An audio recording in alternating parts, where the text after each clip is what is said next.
Very good afternoon friends. Hopefully आपकी exam की preparation बहुत अच्छी चल रही होगी। सो टुडेज़ इस वीडियो में हम वो चीज़ें शेयर करेंगे जिससे आप छोटी छोटी गलतियां जो हमसे होती हैं और जो स्टूडेंट से होती हैं वो हम ना करें, और हम हमारे जितने भी हम जितना एफर्ट्स लगा रहे हैं हम उससे बेटर मार्क्स लेकर आएँ। सो अगर हम ये जो मिस्टेक्स मैं यहाँ पे आपको बताऊँगी, अगर हम उसको नहीं दोहराएंगे तो पॉसिबिलिटी है कि हमारे मार्क्स अच्छे आएंगे। सो फर्स्टली हम बात करते हैं अपने मैथ सब्जेक्ट की। As we all know, math हमारा गेनिंग सब्जेक्ट होता है और ये उन सब्जेक्ट में से एक सब्जेक्ट है जिसमें हम 100 में से 100 मार्क्स ला सकते हैं।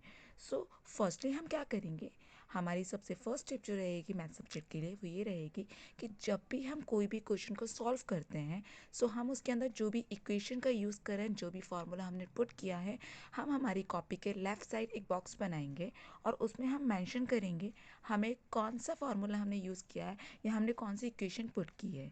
समटाइम्स क्या होता है कि हम सब कुछ सही करते हैं बट हमारा जो आंसर होता है वो क्लियरली अंडरस्टैंडेबल नहीं होता एग्जामिनर के लिए। अगर हम उसको एक ब्रैकेट में मेंशन करेंगे तो देयर इज़ सम पॉसिबिलिटी कि हमारा जो एग्जामिनर कॉपी चेक करेगा उसे ज़्यादा इश्यूज़ नहीं होंगे और आपका बहुत ही ज़्यादा क्लियर रहेगा कॉपी में।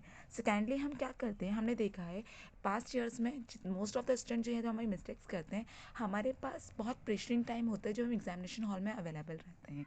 उस 3 घंटे में हमें पूरा परफॉर्म करना रहता है जो हमने साल भर में पढ़ा रहता है। सो जो 3 घंटे में हमारा दिमाग चलता है, हम उतना ही परफॉर्म कर पाते हैं जितना हम उस टाइम अपने माइंड को एक्टिव रखते हैं। तो हमसे जो मिस्टेक होती है वो होती है कि हम प्लस माइनस के साइन लगाना भूल जाते हैं। जो भी आप यूज़ कर रहे हैं अपने मैथ्स के अंदर फार्मूलाज, उसमें आपने जो भी अपना सॉल्यूशन किया है उसमें अगर आपने plus minus into what ever जो भी साइन वहाँ पे रिक्वायर्ड था, अगर आपने उसको नहीं लगाया तो आपके आंसर्स गलत हो जाते हैं और इसमें आपके ज़्यादा से ज़्यादा मार्क्स डिडक्ट होने के चांसेस रहते हैं।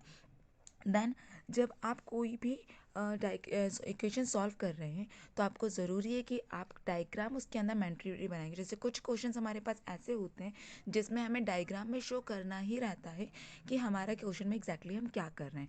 अगर आप ऐसा नहीं करते हैं, उस पर्टिकुलर डायग्राम को नहीं बनाते जो हमारा क्वेश्चन की रिक्वायरमेंट है, जो वो हमें मांग रहा है, तो इसमें आपके मार्क्स डिडक्ट हो जाते हैं। एटलीस्ट 15% स्टूडेंट ये चीज़ हमें हर साल करते हैं।